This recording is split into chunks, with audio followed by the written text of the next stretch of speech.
ರೈತ ಬಂದರೆ ಎಲ್ಲರಿಗೂ ನಮಸ್ಕಾರ. ಕೃಷಿ ಸೊಗಸು ಇನ್ಸ್ಟಾಗ್ರಾಮ್ ಮತ್ತು ಯೂಟ್ಯೂಬ್ ಚಾನಲ್ಗೆ ಸ್ವಾಗತ. ರೈತ ಬಂದರೆ ಈ ವಿಡಿಯೋದಲ್ಲಿ NPK ಫರ್ಟಿಲೈಸರ್ ಆಗಿರ್ತಕ್ಕಂತಹ NPK ಫರ್ಟಿಲೈಸರಲ್ಲಿ ಒಂದಾಗಿರ್ತಕ್ಕಂತಹ NPKS ಬಗ್ಗೆ ತಿಳಿಸ್ಕೊಡ್ತಾ ಹೋಗ್ತೀನಿ. ಇದರಲ್ಲಿ ಎರಡು ವಿಧ, ಒಂದು ಗ್ರೇಡ್ 1 ಮತ್ತು ಗ್ರೇಡ್ 2. ಗ್ರೇಡ್ 1 ಎಂದರೇನು, ಗ್ರೇಡ್ 2 ಎಂದರೇನು, ನಂತರ ಇದರ ಲಕ್ಷಣಗಳನ್ನು, ಇದನ್ನು ಯಾವ ಬೆಳೆಗೆ ಯೂಸ್ ಆಗುತ್ತದೆ, ಇದನ್ನು ಯೂಸ್ ಮಾಡೋದ್ರಿಂದ ಬೆಳೆ ಯಾವ ರೀತಿ ಇಂಪ್ರೂವ್ಮೆಂಟ್ ಆಗುತ್ತದೆ ಎಂಬುದ್ರ ಬಗ್ಗೆ ಈ ವಿಡಿಯೋದಲ್ಲಿ ಚರ್ಚೆ ಮಾಡುತ್ತಾ ಹೋಗೋಣ. ಅದಕ್ಕೂ ಮುನ್ನ ನಮ್ಮ ಚಾನಲ್ನ ಯಾರಾದರೂ ಹೊಸದಾಗಿ ನೋಡ್ತಾ ಇದ್ದರೆ ಸಬ್ಸ್ಕ್ರೈಬ್ ಮಾಡಿ, ಲೈಕ್ ಮಾಡಿ, ಶೇರ್ ಮಾಡಿ. ನೋಡಿ ರೈತ ಬಂದರೆ ಇದೇ ಗ್ರೇಡ್ 1 ಪ್ರಾಡಕ್ಟ್ ಆಗಿರುತ್ತದೆ. ಇದೊಂದು ನೀರಿನಲ್ಲಿ ಕರಗುವಂತಹ 100% ಕರಗುವಂತಹ ಒಂದು ಫರ್ಟಿಲೈಸರ್ ಆಗಿರುತ್ತದೆ. ಗ್ರೇಡ್ 1 ಎಂದರೇನು?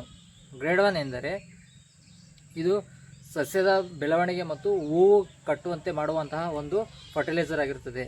ಗ್ರೇಡ್ 2 ಎಂದರೆ ಕಾಯಿ ಕಟ್ಟುವ ಸಂದರ್ಭದಲ್ಲಿ ಯೂಸ್ ಮಾಡುವಂತಹ ಒಂದು ಫರ್ಟಿಲೈಸರ್ ಆಗಿರುತ್ತದೆ. ಈ NPKS ಎಂದರೇನು? NPKS ಎಂದರೆ N ಅಂದರೆ ನೈಟ್ರೋಜನ್, P ಅಂದರೆ ಫಾಸ್ಫರಸ್, K ಅಂದರೆ ಪೊಟ್ಯಾಷಿಯಂ, S ಅಂದರೆ ಗಂಧಕ. ಇದರಲ್ಲಿ ಎಷ್ಟು ಪರ್ಸೆಂಟ್ ಗಂಧಕ, ಪೊಟ್ಯಾಷಿಯಂ, ನೈಟ್ರೋಜನ್ ಇರುತ್ತದೆ ಅಂದರೆ ನೈಟ್ರೋಜನ್ ಬಂದುಬಿಟ್ಟು 21% ಇರುತ್ತದೆ, ಫಾಸ್ಫರಸ್ ಬಂದುಬಿಟ್ಟು 12% ಇರುತ್ತದೆ, ಪೊಟ್ಯಾಷಿಯಂ ಬಂದುಬಿಟ್ಟು 16% ಇರುತ್ತದೆ, ಗಂಧಕ ಬಂದುಬಿಟ್ಟು 2% ಇರುತ್ತದೆ. ಇದರ ಲಕ್ಷಣಗಳು ಬಂದುಬಿಟ್ಟು ಇದರಲ್ಲಿ ಸಾರಜನಕ, ರಂಜಕ ಮತ್ತು ಗಂಧಕ ಇವು ಮಿಕ್ಸ್ಗಳನ್ನು ಒಳಗೊಂಡಿರ್ತಕ್ಕಂಥ ಪ್ರಾಡಕ್ಟ್ ಆಗಿರುತ್ತದೆ. ಹಾಗೆ ಇದರಲ್ಲಿ ಹೆಚ್ಚು ಪೋಷಕಾಂಶಗಳು ಕೂಡ ಒಳಗೊಂಡಿರ್ತದೆ. ಸಸ್ಯಕ್ಕೆ ಬೇಕಾಗಿರುವ ಪೋಷಕಾಂಶಗಳು magnesium, calcium, zinc, boron, nutritions, micronutrients ಕೂಡ ಎಲ್ಲ ಮಿಕ್ಸ್ ಇರ್ತದೆ.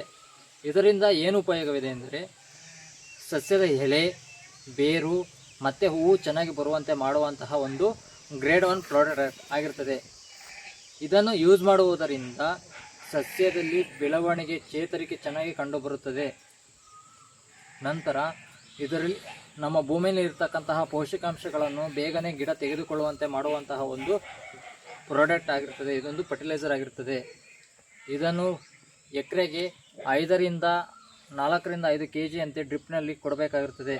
ಇದನ್ನು ಕೊಡುವುದರಿಂದ ಆಗಲೇ ಹೇಳ್ದಂಗೆ ನಮ್ಮ ಭೂಮಿಯಲ್ಲಿರ್ತಕ್ಕಂಥ ಪೋಷಕಾಂಶಗಳು ಸಸ್ಯಗಳು ಚೆನ್ನಾಗಿ ತೆಗೆದುಕೊಂಡು ಎಲೆ, ಕಾಂಡ ಚೆನ್ನಾಗಿ ದಪ್ಪ ಬಂದು ಇದು ಹೂವು ಚೆನ್ನಾಗಿ ಬರುವಂತೆ ಮಾಡುತ್ತದೆ. ಗ್ರೇಡ್ 2 ಏನು ಕೆಲಸ ಮಾಡುತ್ತದೆ ಅಂದರೆ ಗ್ರೇಡ್ 2 ಬಂದುಬಿಟ್ಟು ಚೆನ್ನಾಗಿ ಕಾಯಿ ಕಟ್ಟುವಂತೆ ಕೆಲಸ ಮಾಡುತ್ತದೆ. ನೆಕ್ಸ್ಟ್ ವಿಡಿಯೋದಲ್ಲಿ ಗ್ರೇಡ್ 2 ಬಗ್ಗೆ ತಿಳಿಸ್ಕೊಡ್ತಾ ಹೋಗ್ತೀನಿ.